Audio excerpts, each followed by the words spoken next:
మెదక్ జిల్లా కొల్చారం మండల కేంద్రంలో సోమన్న, లక్ష్మి, రవీందర్ రెడ్డి ఆధ్వర్యంలో బతుకమ్మ సంబరాలు ఘనంగా ప్రారంభమయ్యాయి. నర్సాపూర్ నియోజకవర్గంలో బతుకమ్మ సంబరాలు పూర్తి స్థాయిలో విజయవంతం చేయడంలో లక్ష్మక్క తన భుజ స్కంధాలపై వేసుకుని నియోజకవర్గంలోని అన్ని గ్రామాల్లో తెలంగాణ బతుకమ్మ సాంప్రదాయాలను చాటి చెప్పి బతుకమ్మ ప్రాధాన్యతను, విశిష్టతను తెలియజేసిన వనిత. లక్ష్మక్క ప్రారంభించిన బతుకమ్మ ర్యాలీని విజయవంతం చేయవలసిందిగా కాంగ్రెస్ కార్యకర్తలను కోరారు. ఈ కార్యక్రమంలో కాంగ్రెస్ నాయకులు తదితరులు పాల్గొన్నారు. ఆ రోజు ఉద్యమం కోసం కొట్లాడడానికి కూడా ఏదున్నా ప్రతిరోజు కూడా ఈ రోడ్డు మీద వచ్చి ధర్నాలు కానీ, రాస్తారోకోలు కానీ, ప్రతిదీ కానీ తెలంగాణ రాష్ట్రం సిద్ధించాలని చెప్పి లక్ష్మక్క ఎండనక వాననక ఈ రోడ్డు పైనే బైఠాయించి రోడ్డు మీదే గుర్తుపెట్టుకుని ఇక్కడ ఉన్న నాయకులు అందరూ కూడా ఉద్యమంలో ఉన్న నాయకులే.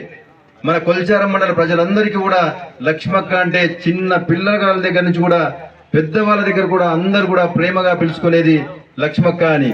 ఇప్పుడు ఒక చిన్న రిక్వెస్ట్ ఏంటంటే, మధ్యలో మాట్లాడడానికి ఏంటంటే, ప్రతి సంవత్సరం లక్ష్మక్క బతుకమ్మ ఈరోజు స్టార్ట్ అవుతుందంటే లాంఛనంగా ఒక బతుకమ్మ సాంగ్ను రిలీజ్ చేస్తుంటాం.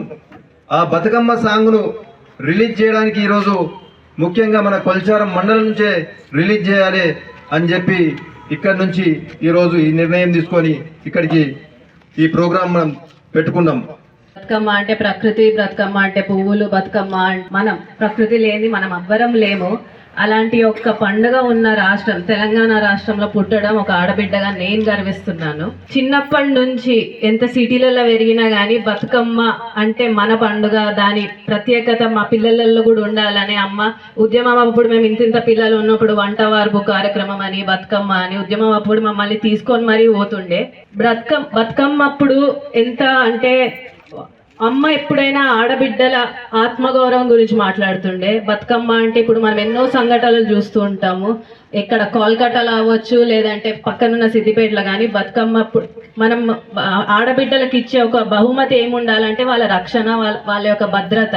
వాళ్ళందరూ ఎప్పుడైతే మంచిగా సేఫ్టీగా వాళ్ళ రక్షణతో ఉంటారో అప్పుడే అసలైన బతుకమ్మ. వాళ్ళందరికి కూడా మగవాళ్ళైనా మీరు కానీ ఎవరైనా కానీ వాళ్ళు ఎప్పుడైతే రోడ్ల పైన కానీ ఎక్కడైనా వాళ్ళు సేఫ్గా తిరగగలిగితేనే వాళ్ళకు ఒక అసలైన బతుకమ్మ పండుగ ఒక గిఫ్ట్ ఇచ్చినట్టు.